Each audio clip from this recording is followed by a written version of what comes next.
Ben Gvir, qui, à mon avis, est un pyromane. Je pourrais peut-être le comparer, si vous voulez, avec Éric Zemmour, qui serait le ministre de l'Intérieur d'un gouvernement de Marine Le Pen. Certaines actions musclées, plus violentes encore, qui provoqueraient de morts, surtout de civils palestiniens, peuvent justement provoquer une troisième intifada.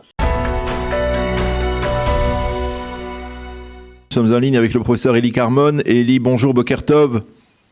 Bonjour, j'espère que ce sera un Boker Tov.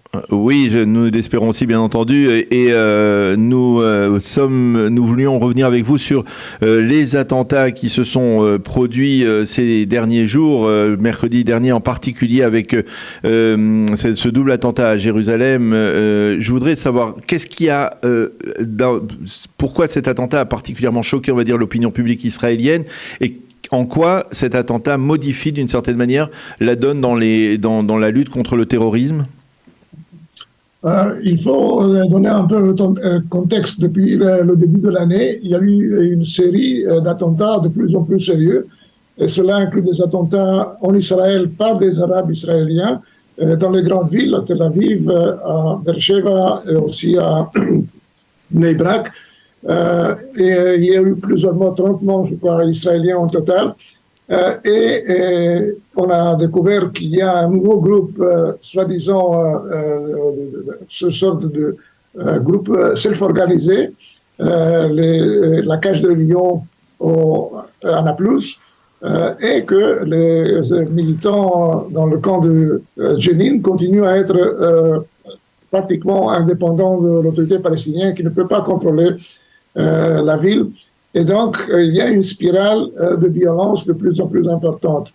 Ce qui marque surtout le dernier attentat à Jérusalem, c'est qu'il y a eu deux attentats pratiquement en même temps, une différence de 30 minutes, probablement par la même cellule, une cellule bien organisée, beaucoup plus secrète que ce qu'on connaissait avant, et qui avait non seulement réussi à tuer 2 personnes et aussi à blesser plusieurs dizaines d'Israéliens, mais aussi à disparaître sans laisser de traces pour le moment, et on ne sait pas exactement où est l'investigation. Ce qui est plus intéressant encore, c'est que 2 jours après, un groupe de hackers iraniens a publié un vidéo montrant le moment de l'explosion dans un des endroits. Et cela signifie qu'il y a eu un pilotage très important. Peut-être ce même groupe ou quelqu'un derrière ce groupe a aidé la cellule qui a organisé cet attentat. Donc, aussi, on a publié dernièrement qu'il y a 3-4 semaines, on a arrêté dans le sud, un militant de djihad islamique ou quelqu'un qui a été recruté par le djihad islamique justement pour organiser une attaque dans un bus dans le sud du pays. Donc le fait qu'il y a cette situation où il y a eu plus de 120 Palestiniens tués, plus de 2000 arrêtés, ce qui peut influencer le gros de la population qui pour le moment n'est pas impliqué dans cette violence terroriste. Cela signifie, en tenant compte de la gravité de ce dernier attentat à Jérusalem, qu'on est devant une situation peut-être de troisième intifada. Et le fait qu'il y a un nouveau gouvernement qui professe probablement une stratégie ou une politique, si vous voulez, beaucoup plus ferme. muscleuse. Alors, on va revenir, professeur Carmon, sur le gouvernement. Je voudrais encore une précision parce que on a insisté sur le fait que c'était la première fois depuis de nombreuses années qu'il y avait que c'était une explosion d'un engin piégé. Donc tout cela signifie qu'il y a peut-être derrière cela une organisation, c'est-à-dire une cellule qui est organisée un peu comme vous le disiez la cage au lion, la fosse au lion, qui a surgi quelque part dans les territoires et que l'on n'a pas encore retrouvé. C'est cela peut-être la difficulté? Oui, c'est justement la qualité des explosifs, de la bombe, des 2 bombes, signifie qu'il y a eu le même groupe et aussi qu'il y a un expert dans la construction de bombes et qui a coordonné avec probablement au moins 8-10 personnes, toute cette opération, une opération assez sophistiquée, après une période genre depuis 2006-2007, qu'il n'y a pas eu d'action ou d'opération semblable.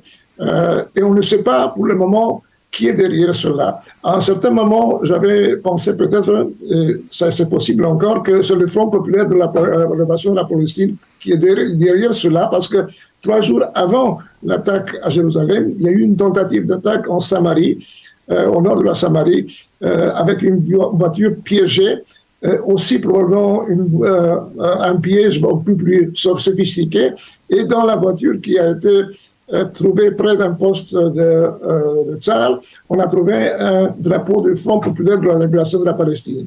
On sait que cette organisation a été active pendant l'intifada, non seulement avec des actions d'attaque suicide, mais aussi avec des voitures piégées. Par exemple, dans la ville de Yaourt, en 2001, avec 2 endroits en même temps explosés par le PFLP.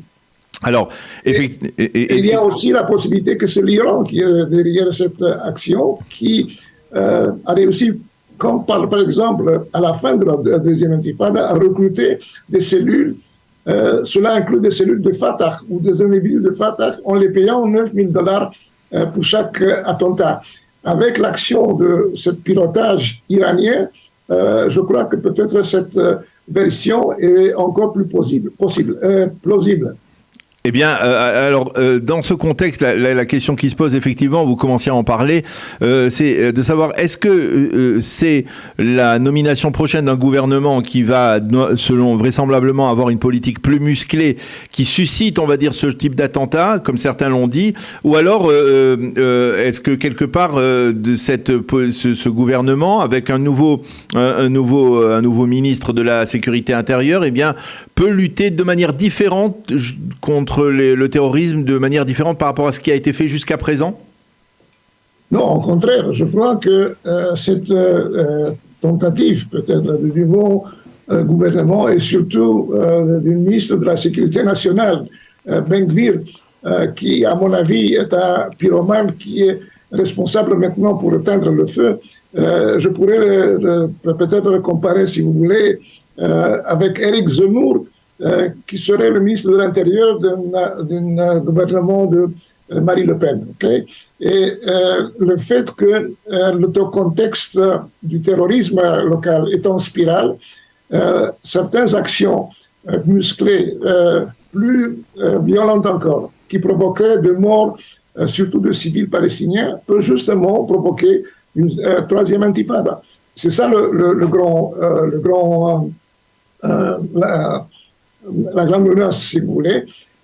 Il faut non seulement lutter de manière très assertive contre le terrorisme, mais aussi il faut donner un certain espoir de négociation, surtout avec l'autorité palestinienne. Et on a vu que l'autorité palestinienne est encore active dans le cas, par exemple, de kidnappage du corps de jeunes Druzes à Jenin, qui a été remis à sa famille après, je crois, 24 heures, peut-être même moins de 24 heures. Alors, donc, il faut avoir d'un côté un combat incessant contre le terrorisme, mais en même temps, il faut donner aux Palestiniens un certain espoir de négociation, de tranquilliser la situation politique, mais aussi économique et sociale dans la région.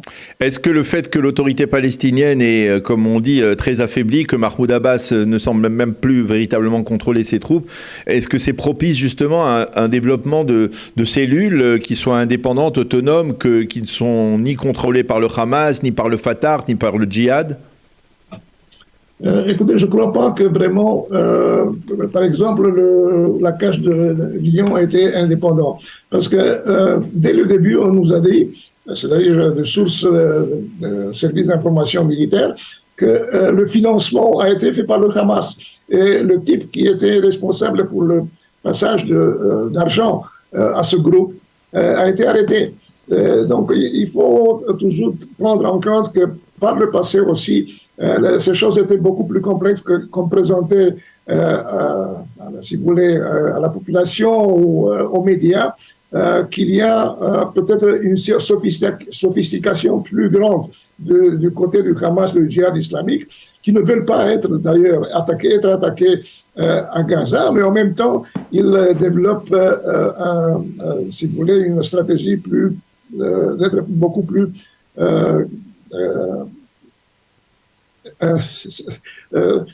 produire dans la bande de Gaza ce qu'ils avaient fait en Cisjordanie, produire ce qu'ils avaient fait à Gaza il y a 15 ans après la prise de pouvoir. Et justement, ce que s'est passé dans le sud il y a 3 semaines, c'est le fait que le djihad islamique a réussi à recruter quelqu'un qui a pénétré en Israël, avait préparé un attentat contre un autobus. En même temps, le gouvernement israélien a passé un message au Hamas disant « Vous êtes responsable même de ce cas ». Et alors le Hamas a répondu « Nous n'avons pas peur, à travers les Égyptiens, d'ailleurs, nous n'avons pas peur de vos menaces. Et en cas d'action forte contre nous, nous ferons tout pour lutter contre Israël sur tous les fronts, non seulement à Gaza, mais aussi dans Israël et en Cisjordanie. » Eh bien, professeur Eli Carmon, merci beaucoup pour nous avoir éclairci d'une certaine manière cette situation qui est complexe, il faut bien le reconnaître, qui est difficile et complexe à cerner, bien entendu, dans les territoires au niveau de l'autorité palestinienne et de ceux qui ne sont plus aujourd'hui véritablement sous le couvert de cette autorité palestinienne. Merci beaucoup d'avoir été avec nous ce matin. Bonne journée, à bientôt. Merci à vous. Au revoir.